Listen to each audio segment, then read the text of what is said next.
மலைப்பாம்பும் மான்குட்டியும்.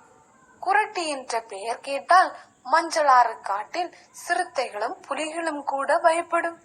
20 அடிக்கும் நீளமான மரங்களின் கிளைகளில் படர்ந்திருக்கும் தனது அழகிய உடம்பும் கரும்புள்ளிகளும் அதற்கு பெருமையாக இருந்தது. கரும்பழுப்பு, பழுப்பு என்ற பல நிறங்களில் மலைப்பாம்புகள் இருக்குமே தவிர இப்படி லட்சணமான கரும்புள்ளிகளுடன் பார்ப்பது ரொம்பவும் அரிது. மலைப்பாம்புகள் பொதுவாக பறவைகள், முயல் போன்ற சிறிய பிராணிகளை பிடித்து உண்ணும். சில சமயம் மான் போன்ற சற்று பெரிய விலங்குகளையும் கூட தாக்கும். ஆனால் குரட்டி சற்று வித்தியாசமானது. காட்டெருமை, கன்று, சிறுத்தை போன்றவற்றை கூட தனது குரட்டை பிடியில் நொறுக்கி எடுத்துவிடும். அதனால் அதற்கு குரட்டி என்று பெயர் வழங்கி வந்தது. குரட்டி தனது தலையை ஒரு கிளையின் மீது வைத்தபடி ஆற்றங்கரையே பார்த்து கொண்டிருந்தது. மிரண்டு ஆற்றங்கரையில் வரும் மிளாமான் குட்டி அதன் கண்ணில் பட்டது. நீண்டு கிடந்த தனது உடலை வேகமாக தன்னை நோக்கி இழுத்தது. அநேகமாக அந்த மான்குட்டி மிகவும் குறுகலாக ஓடும் அந்த ஆற்றை கடந்து வரலாம். அப்படி கடந்து வந்தால் குரட்டி இருக்கும் வழியாகத்தான் வர வேண்டும். அந்த மிளாமான் ஆற்றில் இறங்கியது.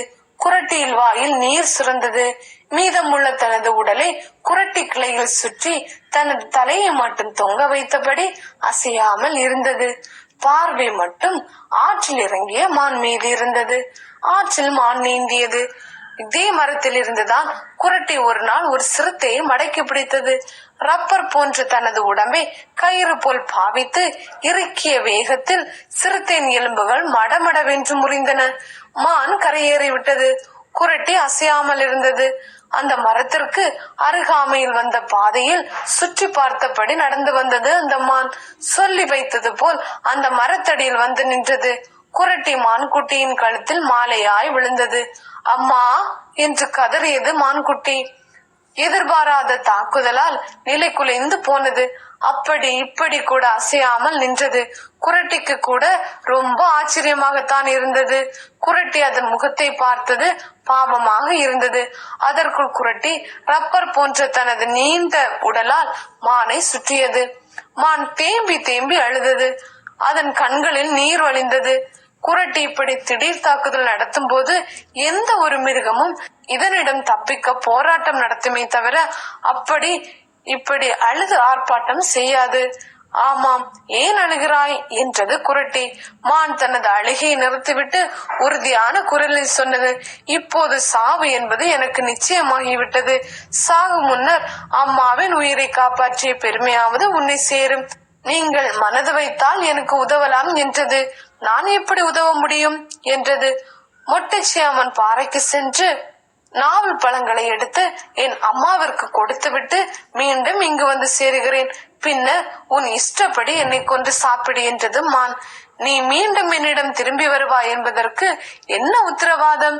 நான் சொல்வதில் உனக்கு நம்பிக்கை இல்லை என்றால் நீ என் கூடவே வா. நாவல் பழங்களை என் தாயிடம் சேர்த்ததும் நீ என்னை கொண்டு சாப்பிடு. உன்னை விட்டால் என்னால் பிடிக்க முடியாது. உன் வேகம் என்ன, என் வேகம் என்ன என்றது குரட்டி. என் மீது நம்பிக்கை இல்லை என்றால் நீ என்ன சொல்கிறாயோ அதற்கு நான் கட்டுப்படுகிறேன். நான் உன் உடலை சுற்றியபடியே இருப்பேன். என்னை சுமந்தபடியே செல்ல வேண்டும் என்று சொன்னது குரட்டி. அது அதற்கு ஒப்புக்கொண்டது.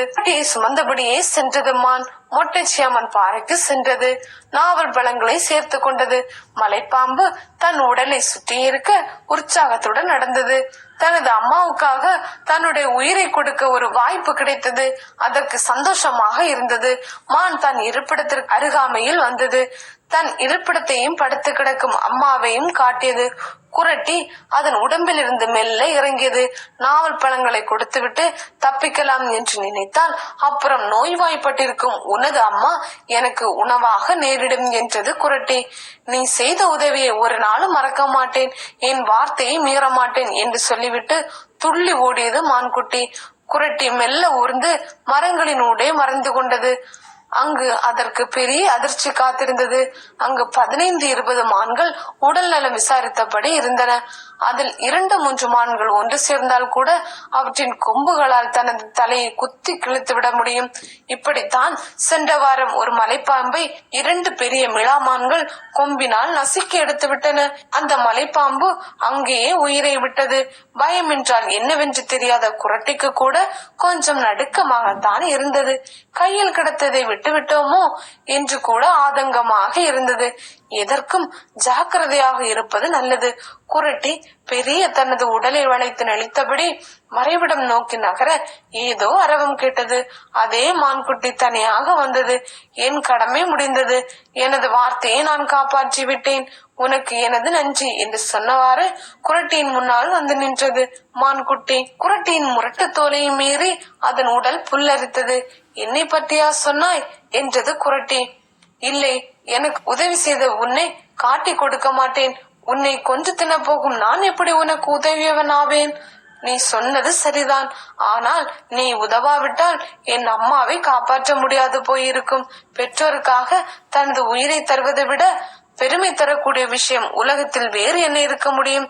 குரட்டி தனது தலையை மெல்ல உயர்த்தி மான்குட்டியின் கண்களில் வளைந்த கண்ணீரை துடைத்தது. தாய்க்காக தனது உயிரை தர துணிந்த உன்னை வணங்கினாலே எனக்கு பெருமை என்று சொல்லியபடி குரட்டி அதனை உயிரோடு விட்டு சென்றது. மான்குட்டி குரட்டியை ஆச்சரியமாக பார்த்தது. மரக்கிளைகளை தவள அதன் உடம்பின் கரும்புள்ளிகள் வைரமாக மின்னின.